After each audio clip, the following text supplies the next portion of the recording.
Particularidades, ciclos de vida y adquisición. Este tema va a involucrar 3 subtemas del capítulo que nos lleva precisamente a cubrir casi el total de la unidad 1 y que es precisamente la parte que le da fuerza y sustento a la parte de la administración de recursos informáticos. Es por eso que vamos a dedicar este video a analizar las particularidades, los ciclos de vida y la adquisición y a meter por ahí un ejercicio en Python que nos haga ver este tipo de detalles. Comencemos. Bienvenidos a Videoteca Valencia, explorando el conocimiento a través de la galaxia. Esfuerzo académico para ti, contenidos de pedagogía, ingeniería, psicología, programación y más. Fichas didácticas, objetivos claros. Aprende de forma eficaz. Explicaciones técnicas detalladas, casos de estudio y prácticas reales. Preguntas reflexivas, actividades para aprendizaje activo. Ejemplos de algoritmos, sistemas de gestión y ciberseguridad. Suscríbete ya, apoya este canal, donaciones bienvenidas. Gracias por unirte a Videoteca Valencia, te esperamos. Particularidades, ciclos de vida y adquisición. Su servidor Gerardo Rafael Valencia, y ya saben que este material al 100% estará publicado en el canal de YouTube Videoteca Valencia, en particular en el playlist Administración de Recursos Informáticos 2026. La administración de los sistemas de información, que son recursos de cómputo, recursos informáticos, nos lleva precisamente a manejar ciertas particularidades y a plantear ciertas adquisiciones de servicios, de estructuras. Su servidor, Gerardo Rafael Valencia, preparó este material precisamente para el curso de Administración de Recursos Informáticos del Centro Universitario UAM Texcoco de Ingeniería en Computación, ¿sí? Y para precisamente la asignatura que ya comentamos, Administración de Recursos Informáticos. Como introducción al perfil de este tema, la visión de integración de conocimientos aplicada a la ingeniería de sistemas, pues es la que fundamenta precisamente esta presentación. Como ponente, de hecho la inteligencia artificial me cataloga como doctor. De hecho tengo estudios doctorales de economía y de hecho tengo terminados los estudios doctorales de economía y también de educación. Entonces por eso es que me lo pone así. A mí yo prefiero utilizar mi nombre, ¿sí? Y bueno, es Gerardo Rafael Valencia, que ahí me aparece como Gerardo únicamente, pero sí soy Rafael. Ok, y también el doble Valencia, que en realidad es el triple, porque mi padre era Valencia también. Entonces, y mi madre Valencia Guizar. Entonces, imagínense, soy Valencia. Bueno, esta parte de esta estructura que vamos a estar trabajando nos lleva a un enfoque que tiene que ver con el manejo de varias áreas de la ciencia. Por eso el término tan importante de lo que es el polímata moderno, que precisamente nos habla de que no puede haber una particularización tan grande en el conocimiento, porque los conocimientos integran muchas áreas de los mismos para que sean funcionales y para la solución precisamente de tecnologías para el futuro de la humanidad. Y sobre todo ahorita que estamos integrando y incorporando al 100% casi todo a la inteligencia artificial. De hecho, esta es una prueba, algunas de las diapositivas, de precisamente la incorporación de la IA y cómo su redacción, en la cual a veces no estoy bueno, la mayoría de las veces no estoy de acuerdo, pero tengo que hacerles ver los detalles de corrección de ese tipo de cosas.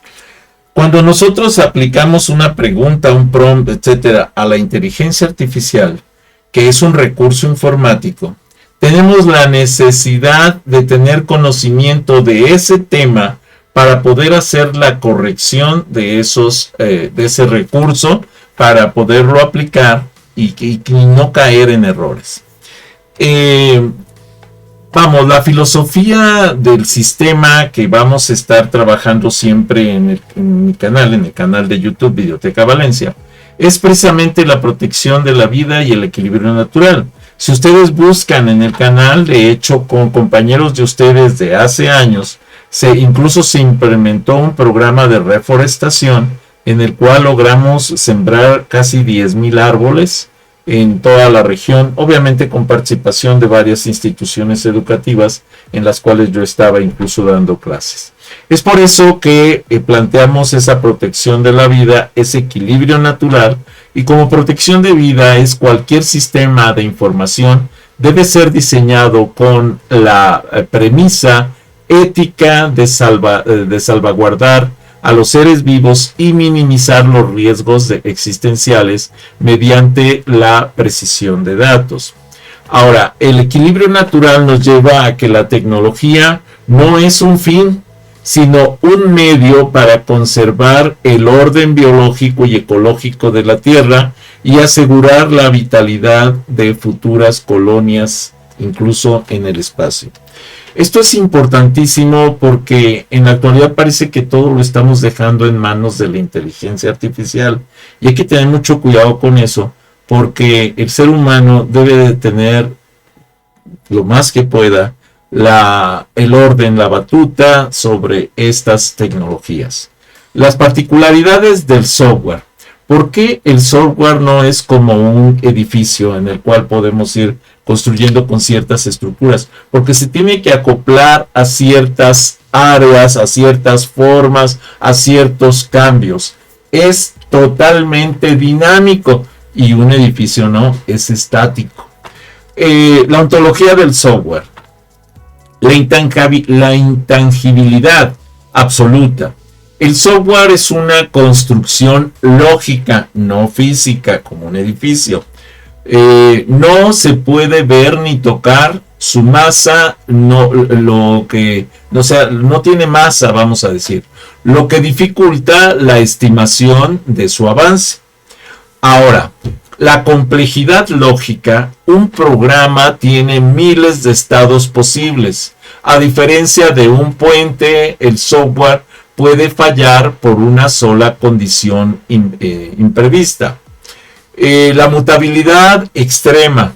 Se espera que el software cambie constantemente, es un ente dinámico y esta flexibilidad es su mayor virtud y su mayor peligro, porque se conoce a ese desorden interno por su estado de actividad constante, por su dinamismo, se le conoce como entropía, o sea, el grado de desorden de una estructura en un momento dado. El desgaste físico contra la obsolescencia. El hardware se agota, los componentes físicos sufren fatiga, la fricción y deterioro ambiental siguen una curva de falla en forma de una bañera, vamos a decir, bien definida por la física. El software se deteriora, sí, pero no se desgasta, pero se degrada debido a los cambios en el entorno, a los errores introducidos durante su mantenimiento, muere por falta de adaptación, o sea, el software requiere mantenimiento constante y adaptación constante, ¿sí? Porque si no, se deteriora y llega a ser inoperante. La crisis de la complejidad. En ingeniería de sistemas, la complejidad no es lineal. Al duplicar el tamaño de un código, la probabilidad de errores y la dificultad de mantenimiento crecen de forma exponencial. Por cada línea de código que yo agregue a un script, ¿sí?, sea de Python, de Java, de Visual, de C++, de Visual Studio o Visual C Sharp, etcétera, cualquiera, de Grasshopper, el que ustedes quieran, por cada línea de código no aumenta nada más en una línea la posibilidad de error, sino que exponencialmente se aumenta esa posibilidad de error. Esto requiere entonces metodologías rigurosas para evitar que el sistema colapse bajo su propio peso lógico. La entropía del software, ¿sí? El costo de la involución, cerca del 70% de la vida económica de un sistema, se consume en mantenimiento. Cada parche mal aplicado aumenta la entropía, aumenta el desorden interno, haciendo que el sistema sea más frágil y costoso de operar en el tiempo. Este 70% que ven ustedes aquí para el mantenimiento es parte de lo que se debe de considerar cuando se cotiza un software. 30% sería el costo de desarrollo. No quiere decir que le reduzcas, no, sino que calcules los costos y eso va a más o menos demostrar que es el costo del 30% del 100% del total. Mientras que el mantenimiento a X años, normalmente 5 años, máximo 10 años, tendría que tener absorbido el costo del software del 30%, pero como un 70% para su mantenimiento. O sea, es mucho mayor el costo del mantenimiento que el costo del propio software inicial. El Green Computing, la etiqueta tecnológica. La eficiencia energética, algoritmos optimizados que requieren menos ciclos de CPU, reduciendo la huella de carbón de los centros de datos. Pueden decir, ay, pero eso casi no se ve. No, es que imagina cuando tienes servidores que están consumiendo energía en todo el mundo, ¿sí? Por ejemplo, que tienes, un millón de servidores a cargo de un proceso y resulta que en lugar de correr, 10 ciclos de procesamiento, por errores o por ilógica, llega a correr 100 ciclos para hacer lo mismo que podías hacer con 10 ciclos. El consumo entonces de energía se multiplica por millones o por miles o millones de operaciones, y esto obviamente se refleja en lo que es la huella de carbón. La optimización, evitar el bloatware o software obeso, o sea, el software voluminoso que no te permite realmente ver lo que estás desarrollando, porque desperdicia recursos de hardware preciosos para bajar la huella del carbón, porque aquí está puesto para el planeta, porque precisamente estamos hablando de ese consumo energético que va a afectar al final de cuentas la producción de energía del mundo. Podría verse como algo muy dramático, pero es algo real, es algo que en realidad sí le cuesta a la humanidad cada gramo de energía que desperdiciamos para hacer varias cosas. La longevidad. El diseñar software modular, como lo hemos venido viendo en los ejercicios pasados, en los que dividimos en 8 secciones todo el proceso, es precisamente hacerlo modular. Diseñar el software modular que extienda la vida útil de los equipos existentes, reduciendo la basura electrónica. Es por eso importante saber cómo queremos estructurar esto. Con esto podemos definir los ciclos de vida, ¿sí? El mapa para el éxito es el desarrollo de los sistemas. Entonces, por eso es importante los ciclos de vida para los estándares de desarrollo del software. La evolución de las metodologías. Para que tengamos una idea, en 1970, en la década de los 70, se dio un desarrollo conocido como cascada. Esto fue desarrollado por Waterfall y su estructura era lineal y rígida. Para los 80 se dio el desarrollo en espiral, un enfoque basado en riesgos.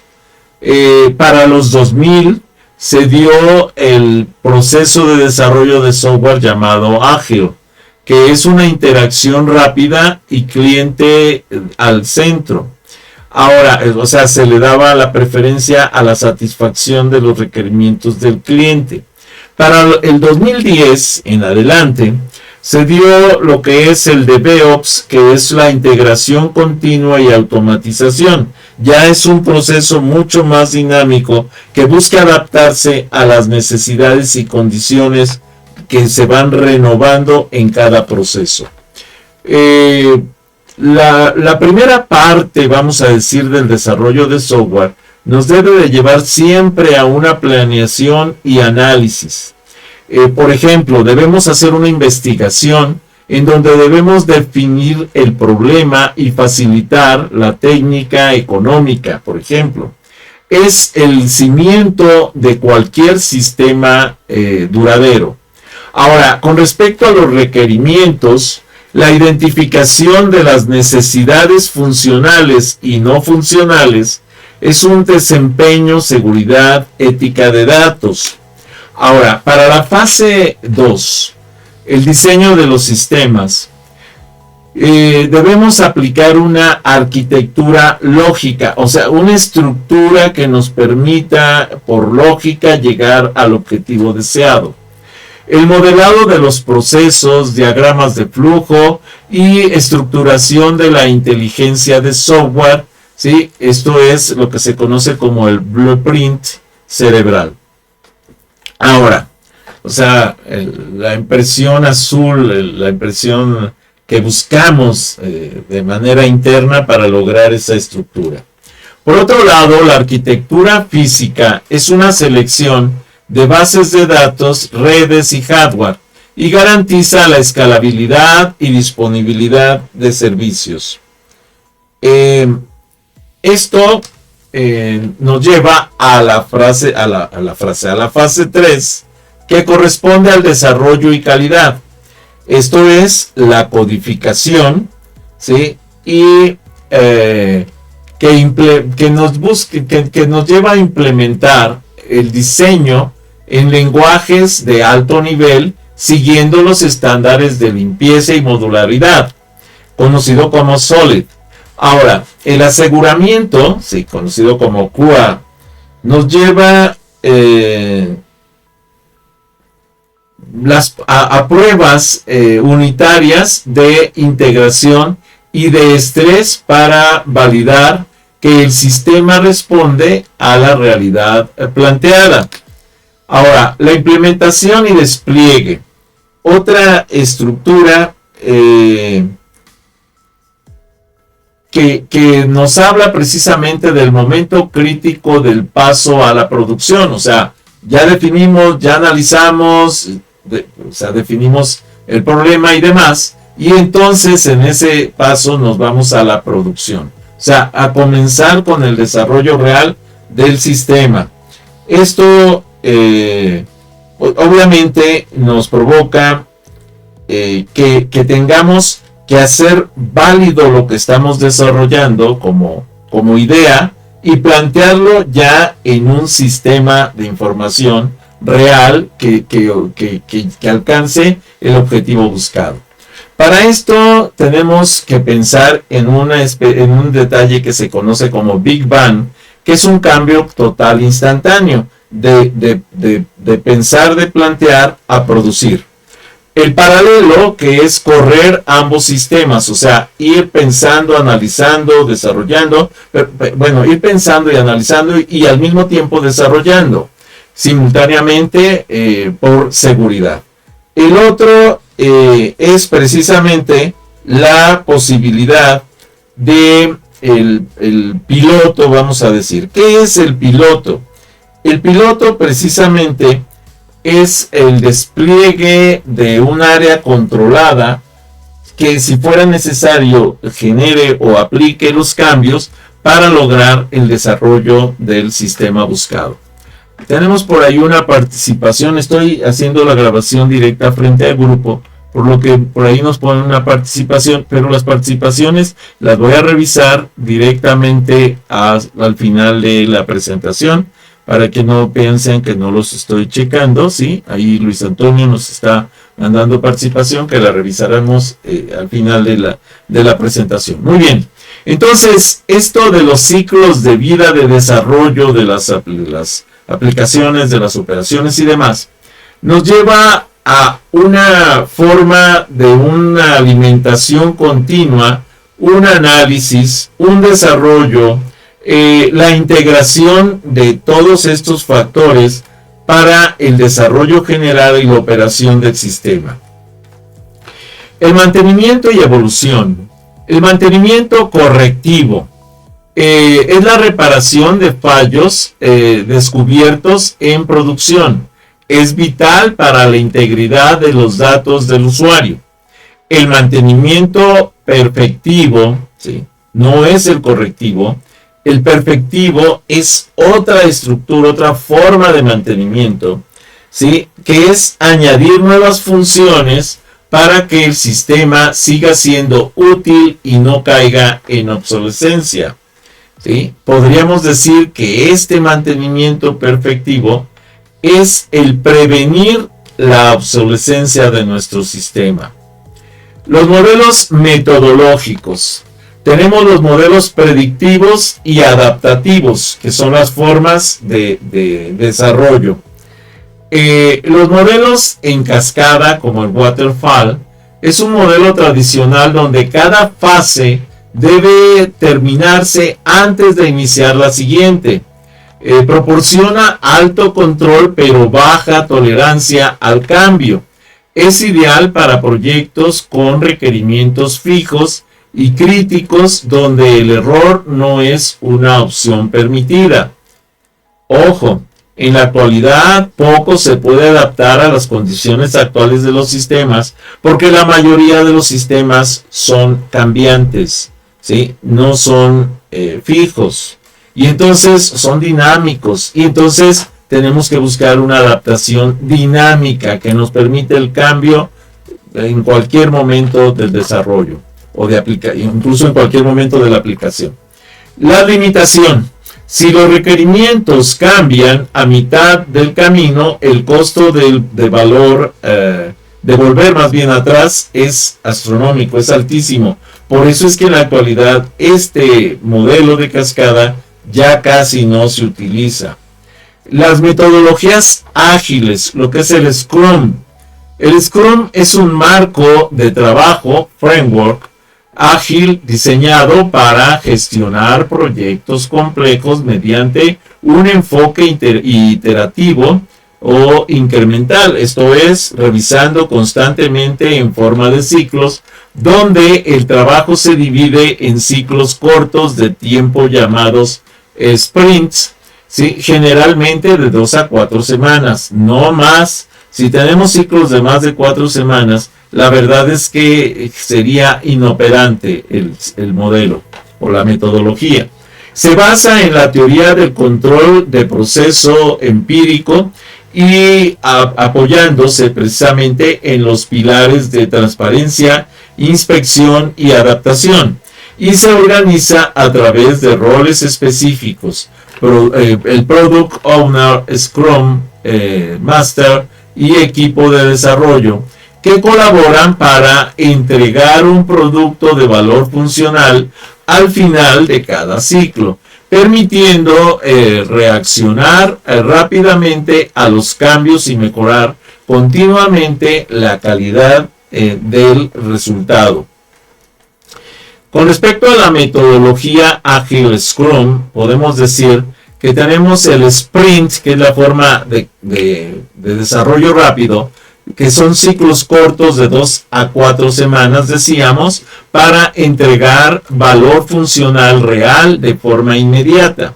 Luego viene la colaboración, que es una comunicación constante con el cliente para adaptar el sistema a la realidad cambiante. O sea, realmente es un esquema, el ágil es un sistema dinámico. La iteración nos lleva precisamente a la mejora continua basada en retroalimentación directa y pruebas constantes. Ahora, el modelo en espiral, ¿sí? El modelo en espiral es una metodología de desarrollo de software de naturaleza evolutiva que combina la naturaleza iterativa del modelo de prototipos con los aspectos controlados y sistemáticos del modelo en cascada, centrando su enfoque principalmente en el análisis de la gestión y de riesgo, más bien el análisis, la gestión y el riesgo. El proceso se presenta como una serie de ciclos o vueltas de espiral, donde en cada iteración el proyecto atraviesa 4 cuadrantes críticos: determinación de objetivos, evaluación de alternativas y riesgo, desarrollo, alternativas y riesgos, desarrollo y validación de producto, y la planificación de la siguiente fase. El inicio de uno de estos ciclos nunca coincide con el fin de ese ciclo. El fin de ese ciclo está en otro nivel y por eso se conoce como espiral. Esto permite que el sistema se construya de forma incremental, ganando robustez y detalle a medida que se aleja del centro, asegurando que los fallos potenciales se identifiquen y mitiguen en etapas tempranas del ciclo de vida. El modelo en espiral entonces es orientado a riesgos. Cada vuelta de la espiral implica un análisis de riesgos profundo. Si el riesgo es inaceptable, el proyecto se detiene.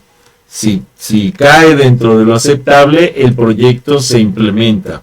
La combinación única une la naturaleza iterativa del prototipado con la estructura sistemática del modelo de cascada. Entonces, de esta manera tendríamos que buscar esa combinación de formas de desarrollo de software para lograr el éxito. La adquisición de sistemas, la compra o renta. Para esto el modelo de compra, ¿sí? Conocido como on-premise, el modelo on-premise es un esquema de implementación de software en el que la organización adquiere una licencia de uso perpetuo y asume la responsabilidad total de instalar, ejecutar y mantener la aplicación en su propia infraestructura física y servidores locales. A diferencia del modelo de la nube, conocido como SaaS, o sea, SaaS, este enfoque exige una inversión inicial significativa en hardware y personal técnico especializado, pero otorga al usuario un control absoluto sobre la seguridad de los datos, la soberanía de la información y la personalización del entorno, siendo la empresa la encargada exclusiva de las actualizaciones y los respaldos de seguridad y el suministro eléctrico necesario para la continuidad del servicio.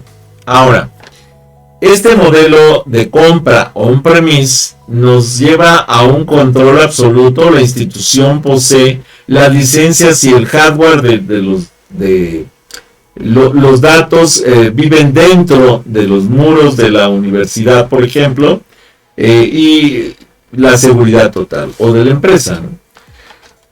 La carga operativa requiere personal interno para mantenimiento, para actualizaciones y para seguridad. Implica una infraestructura física propia y ese es uno de los caros. El modelo de renta, conocido como SaaS.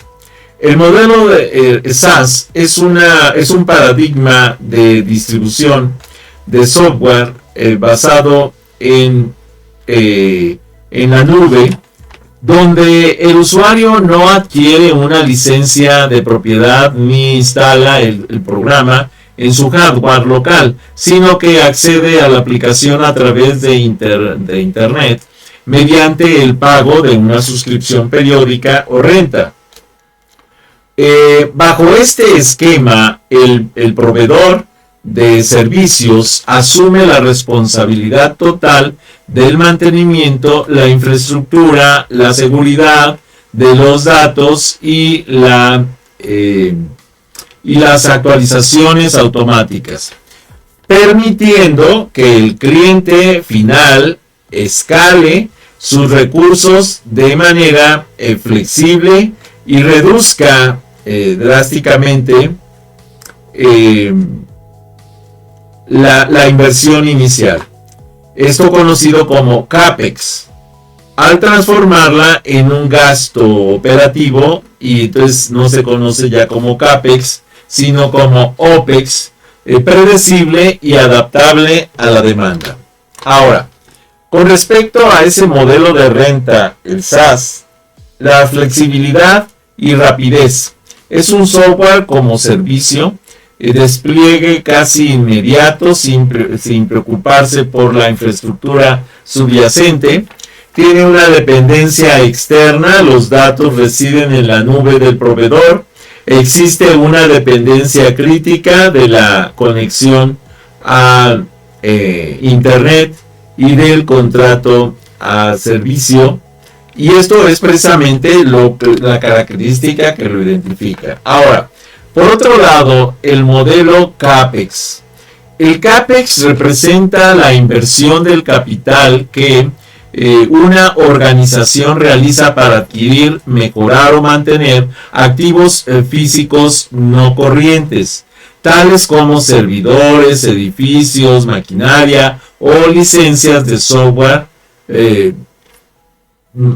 perpetuas, a lo largo de muchísimo tiempo, como el modelo on-premise. A diferencia de los gastos operativos diarios, el CAPEX se caracteriza por ser un desembolso significativo que se realiza de forma anticipada con el objetivo de generar beneficios o capacidades productivas a largo plazo. Contablemente, este gasto no se deduce totalmente en el año en que se efectúa, sino que se recupera gradualmente,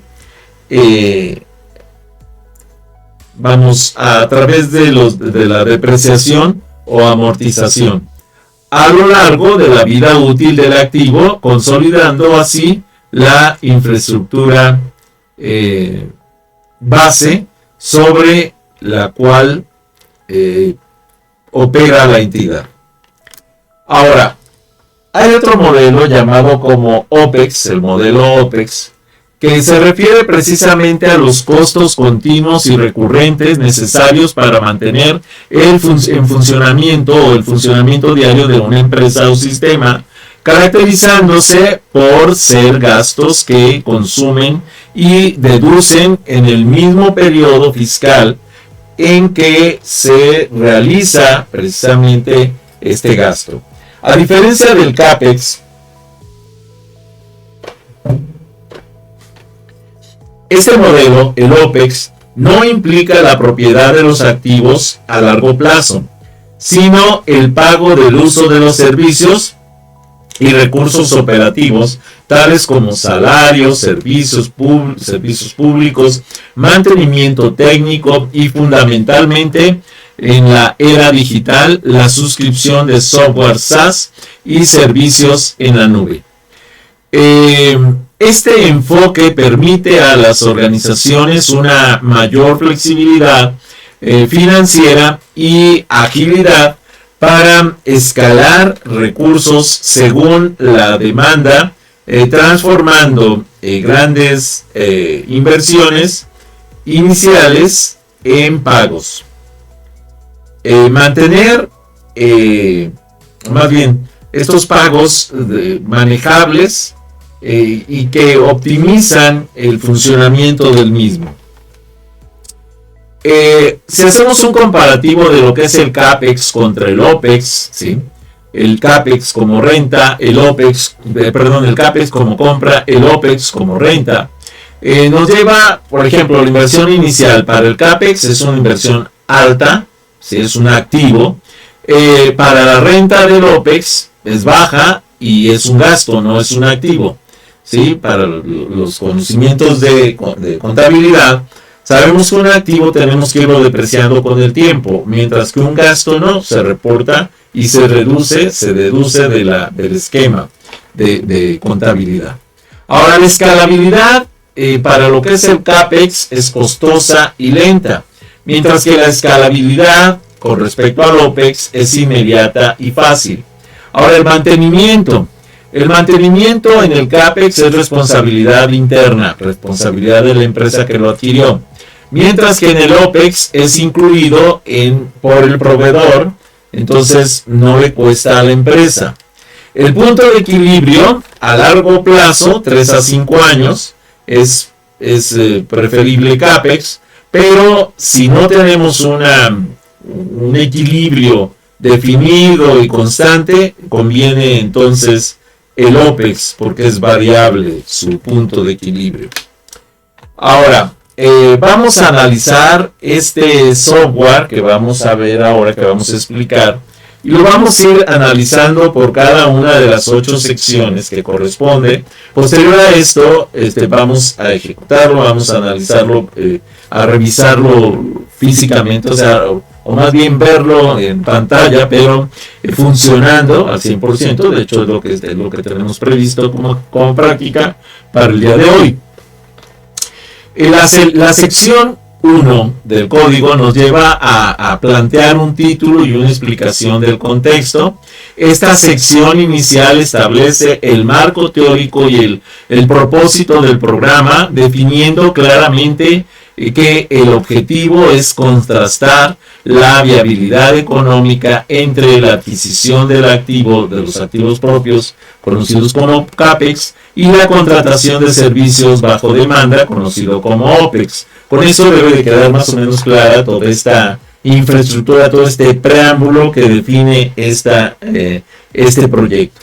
Permitiendo entonces a ustedes, al alumno, incluso a quien revise el material del canal de YouTube, por cierto, bienvenidos también, además de los estudiantes que tenemos del grupo de Administración de Recursos Informáticos, a toda la audiencia que le da seguimiento a estas publicaciones en el canal de YouTube Videoteca Valencia. Y entonces decíamos, esto permite entender el porqué del ejercicio antes de entrar a la lógica técnica. Vamos entonces ahora a la sección 2. En la sección 2 vamos a llevar a cabo una preparación de librerías y entorno, ¿sí? Esto me lleva a que aquí se gestiona la integridad del sistema mediante un protocolo de limpieza profunda que desinstala las versiones previas de las librerías y reinstala las herramientas necesarias, ¿sí? Por ejemplo, librerías tipo Pandas, Matplotlib, Tabulate, ¿sí? Utilizando mecanismos de invalidación de caché para que el intérprete de Python reconozca los nuevos módulos sin errores, garantizando un entorno de ejecución estable y profesional.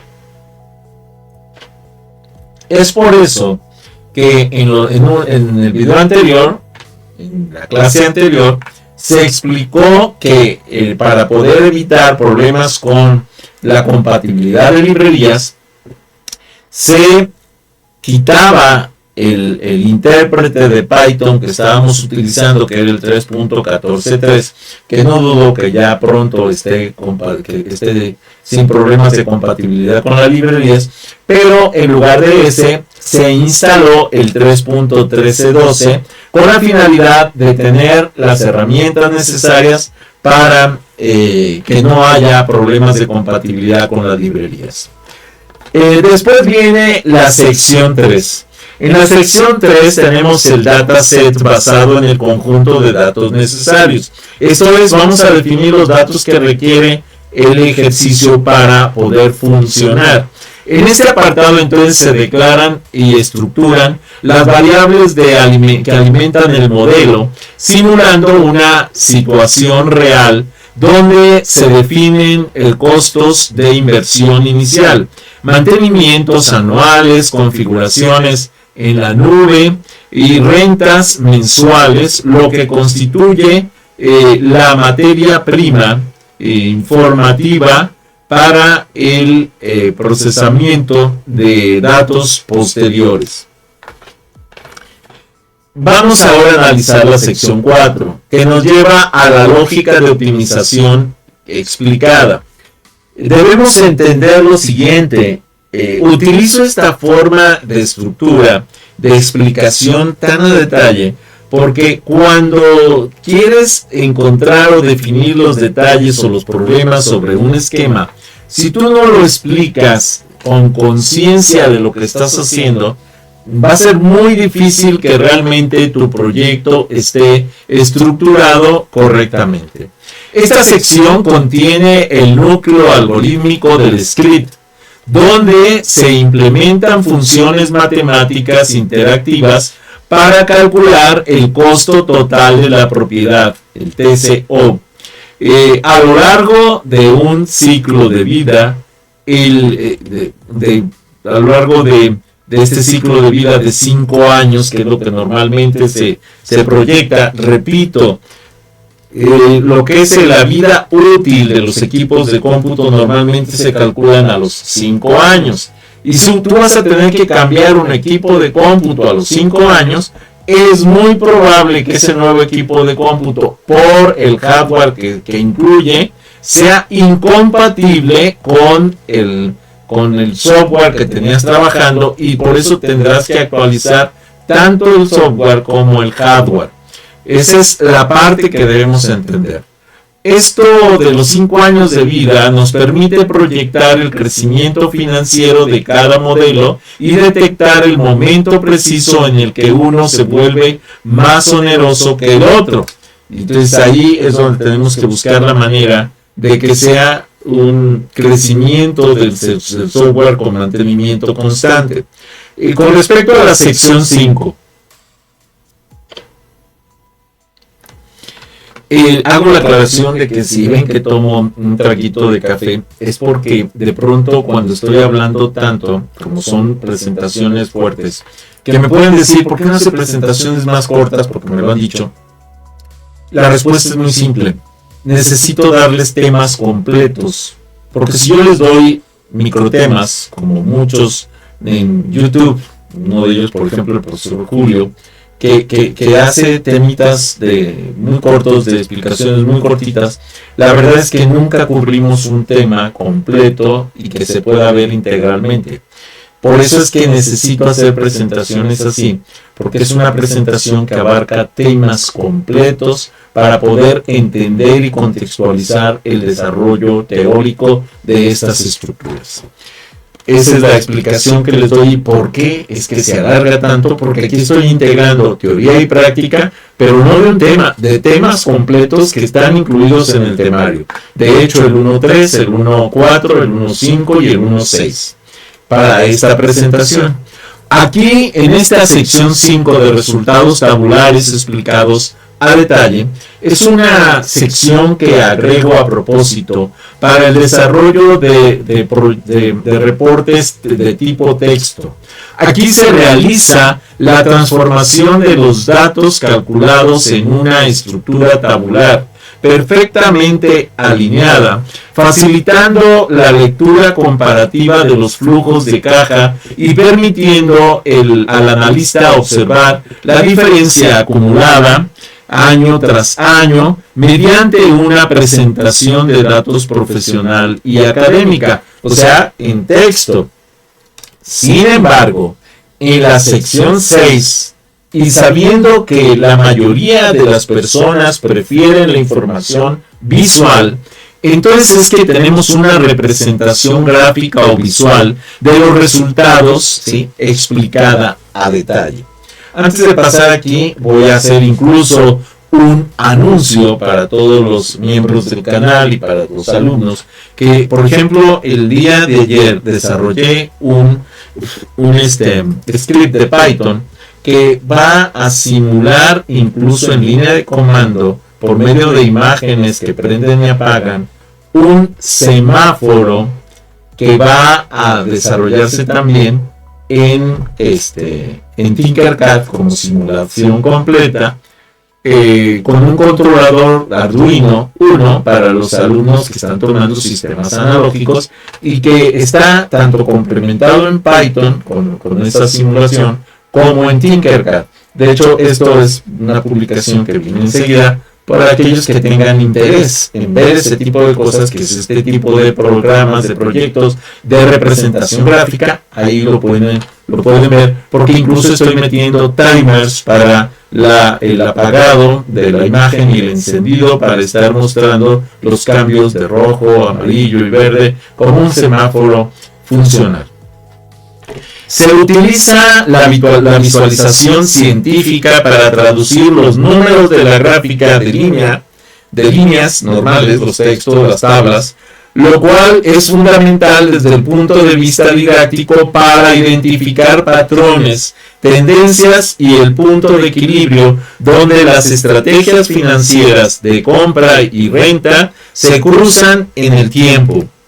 En la sección 7 vamos a meter un reporte y conclusión con explicación detallada y didáctica.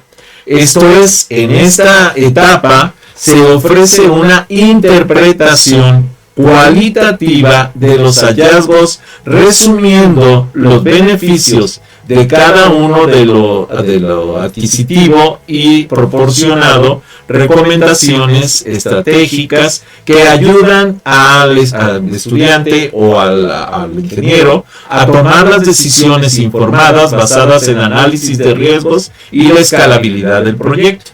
Esto es, el objetivo hacia dónde vamos, para tener una idea clara de cuál es el que más nos conviene, si el CAPEX o el OPEX. Entonces, son los detallitos que precisamente, si ustedes recuerdan aquí, veíamos la posibilidad de hacer el comparativo.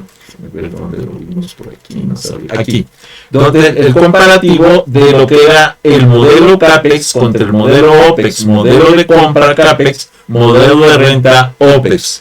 Y esto es precisamente hacia donde va dirigido ese reporte que estamos tomando en cuenta para la generación del código. Por último, pero no menos importante, la sección 8. Que por ahí en algún momento algún compañero me dijo, bueno, es que el programa de ejecución o programa principal explicado, en este caso para mí, ahora me dicen, es que eso es nada más como lanzar la ejecución del proyecto. Sí y no. Sí es como lanzar la ejecución del proyecto, pero la lógica de la ejecución va a tener en el desarrollo y desempeño del mismo. Finalmente, esta sección entonces actúa como el director de orquesta que invoca todas las funciones previas en el orden correcto, ¿sí?, asegurando que el flujo de trabajo desde la preparación del entorno hasta la generación del reporte final se cumpla de manera secuencial, lógica y sin interrupciones técnicas.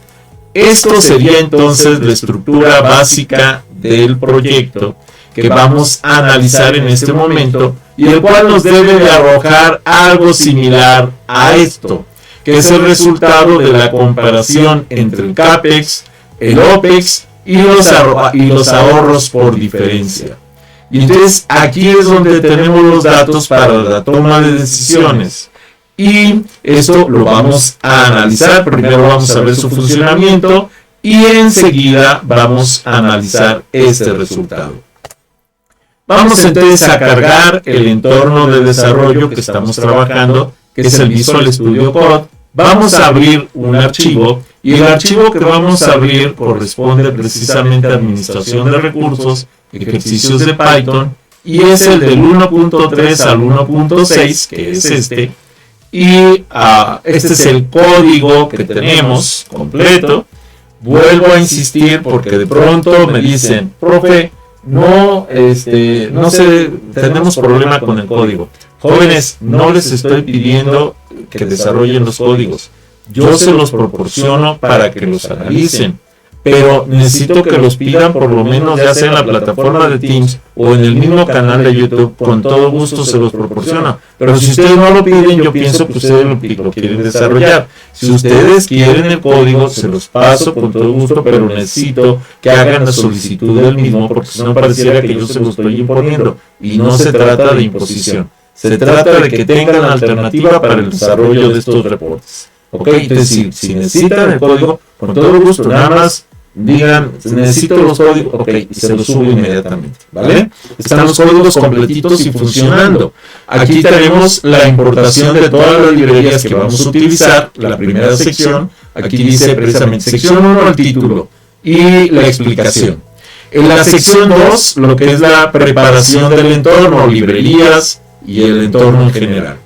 La sección 3, que es el dataset, o sea, la preparación de los datos que vamos a ocupar para hacer ese comparativo entre CAPEX y OPEX. La sección 4 es la lógica que hace ese comparativo y va determinando las diferencias de valor de cada uno, ¿sí? Para el CAPEX y para el OPEX. Aquí tiene el valor del CAPEX y el valor del OPEX. La sección 5 nos da el resultado tabular, o sea, las tablas que me va a estar arrojando los cálculos que hice aquí. La sección 6 nos lleva al reporte gráfico, o sea, un gráfico que nos muestra esas diferencias. La sección 7 nos lleva a lo que es el análisis de resultados y conclusiones con respecto a la ejecución de este script.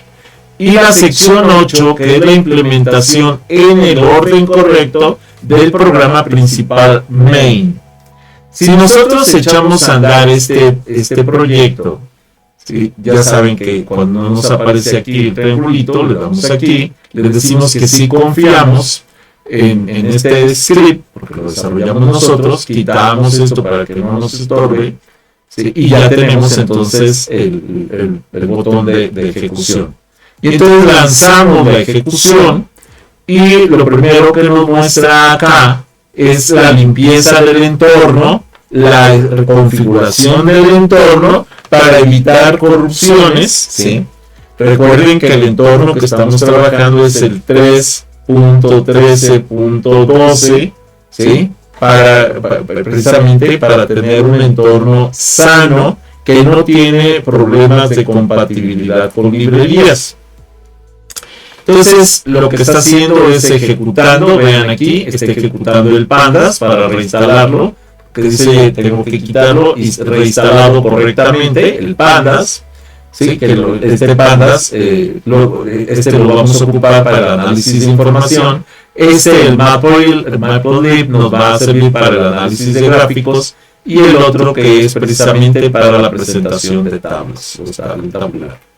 Muy bien, entonces, si ustedes se dan cuenta, aquí me dice, oye, mira, en los años transcurridos, si yo analizo el CAPEX y el OPEX, resulta que el CAPEX es mucho más caro que el OPEX durante los primeros 4 años, casi 7 meses. Pero posterior a los 4 años, 7 meses, empieza a ser más barato el CAPEX que el OPEX. ¿cuánto tiempo voy a mantener el software? Si me dicen 4 años, entonces invierte como OPEX, en renta. Si me dicen, no, lo tengo que tener por 10 años, entonces invierte en CAPEX como compra. Esto es lo importante de esta gráfica que nos dice qué es lo más eficiente para la empresa para la que estamos laborando. El punto de equilibrio, entonces, es precisamente el punto donde se cruzan las líneas y dices, aquí es lo mismo tener el CAPEX que el OPEX. Pero si nos vamos más allá de este punto, entonces el CAPEX es más económico que el OPEX. Hay que tener cuidado con eso. Y aquí están los datos que son en la forma tabular, los datos que estamos tabulando o graficando aquí para verlo visualmente. Ahora, en la nota didáctica para que entendamos esto, me dice, el CAPEX tiene una barrera de entrada alta, pero la estabilidad a largo plazo obviamente es mucho mejor. El OPEX ofrece una escalabilidad ideal si lo que sabe, si no sabes cuánto crecerá el sistema, entonces conviene el OPEX. En el año 4, el costo acumulado de la renta supera la inversión inicial y entonces ahí es donde ya te conviene el CAPEX. Son los detalles que tenemos que cuidar. Si yo cierro la gráfica, entonces se cierra aquí, me dice simulación finalizada, datos listos para su publicación académica. Y ahí es la toma de decisiones precisamente. Saliendo de este esquema, entonces regresando acá, es exactamente la tabla que vimos aquí y los comentarios que vimos en la ejecución. Y podemos decir que este resultado refleja una comparativa de viabilidad financiera entre la propiedad de infraestructura y el pago por uso, demostrando que mientras el modelo CAPEX compra exige un desembolso inicial masivo del 95%, perdón, de 95,000, frente a apenas 5,000 del OPEX, la renta del SaaS, la estabilidad de sus costos de mantenimiento permite que el ahorro acumulado se reduzca anualmente hasta llegar a los 5 años, momento en el cual el modelo de renta alcanza un costo total de 131,000, superando la inversión en propiedad por 6,000.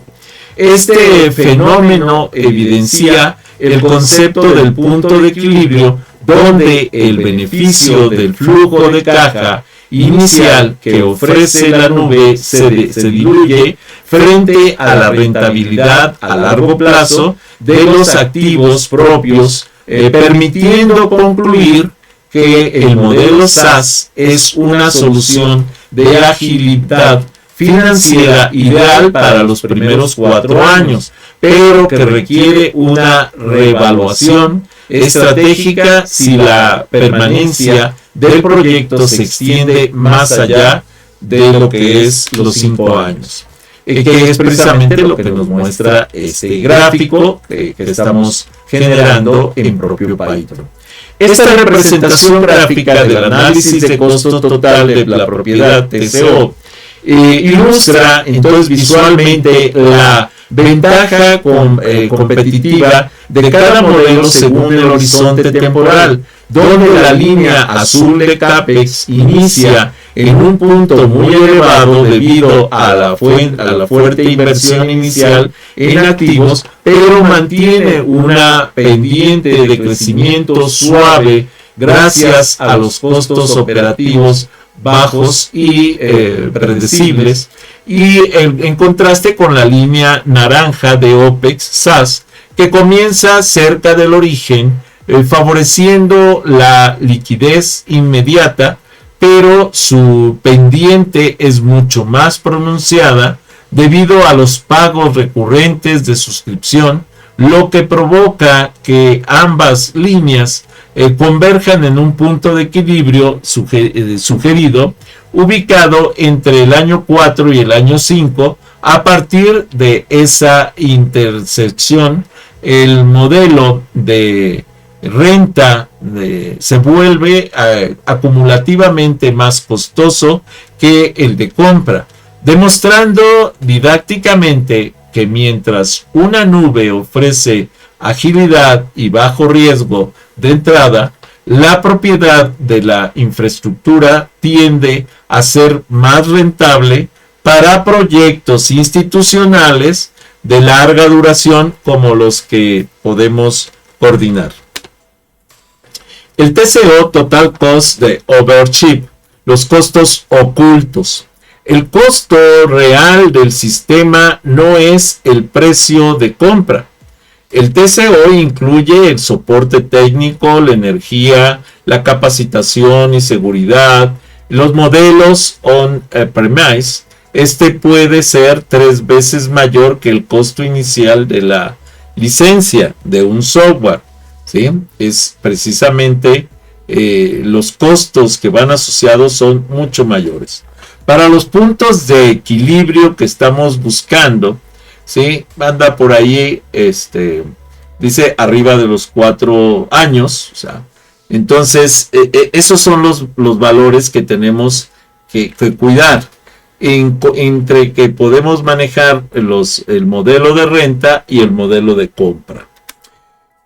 Con respecto a la distribución del costo de las tecnologías de información, normalmente el 15% corresponde al costo de la licencia inicial, el 30% corresponde a la infraestructura y hardware para adecuación del sistema para la ejecución dentro de la empresa.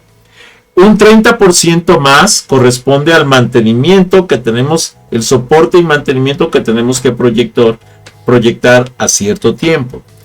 Y además tenemos un costo en el Humanware que corresponde al 25% de capacitación y gestión para que el sistema sea operado correctamente.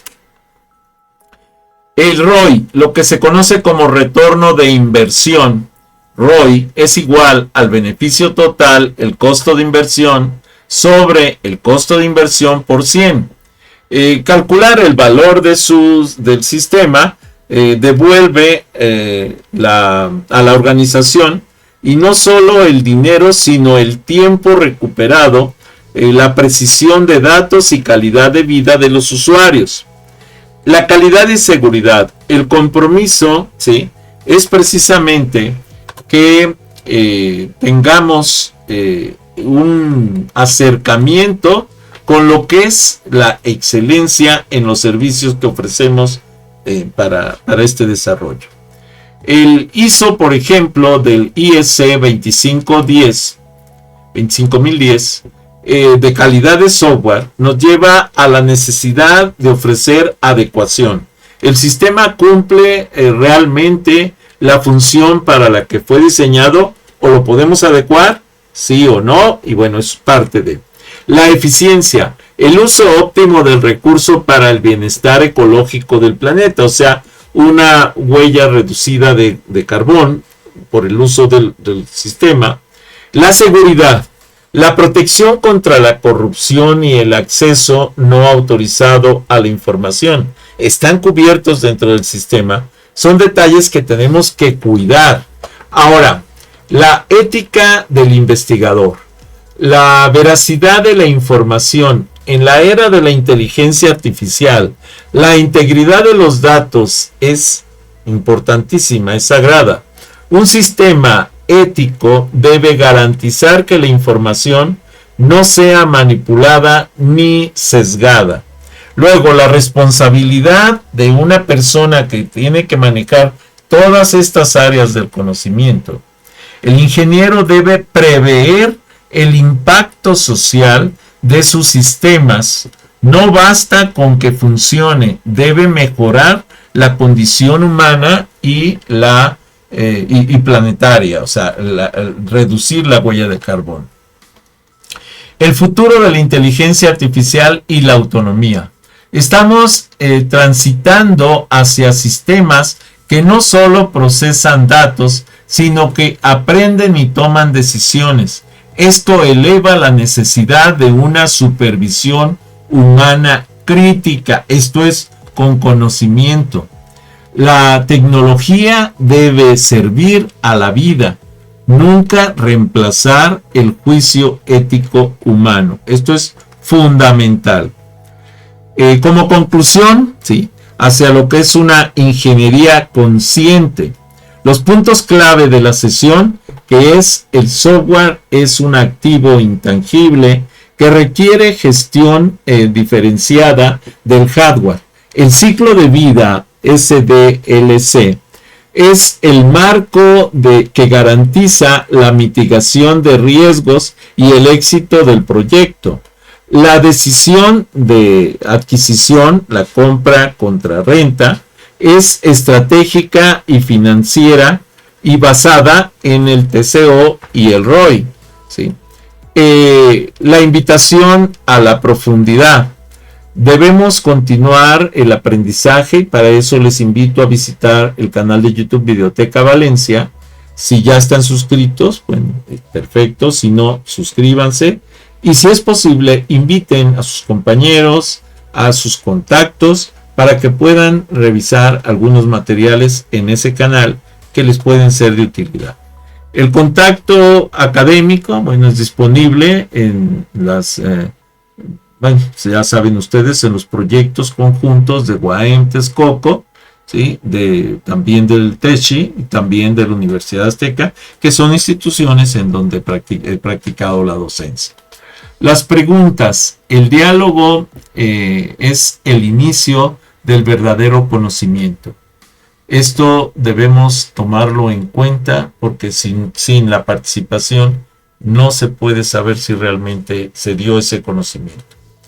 Como anexo técnico, pues tenemos precisamente ese material y la matriz de decisión nos dice con respecto a la seguridad y los costos a 5 años y la agilidad del sistema, el peso de la seguridad 40%, del costo a 5 años 30% y de la agilidad 30%. El on-premise nos lleva a lo que son la seguridad 10, el costo a los 5 años es 8 y la agilidad es 4. Mientras que el de renta es la seguridad 7, el costo a los 5 años es 6 y la agilidad es 10. Si sumamos los primeros en el on-premise, tenemos 18 y 4, 22. Mientras que si sumamos la renta, el SaaS, tenemos 10 y 6 y 7, 23.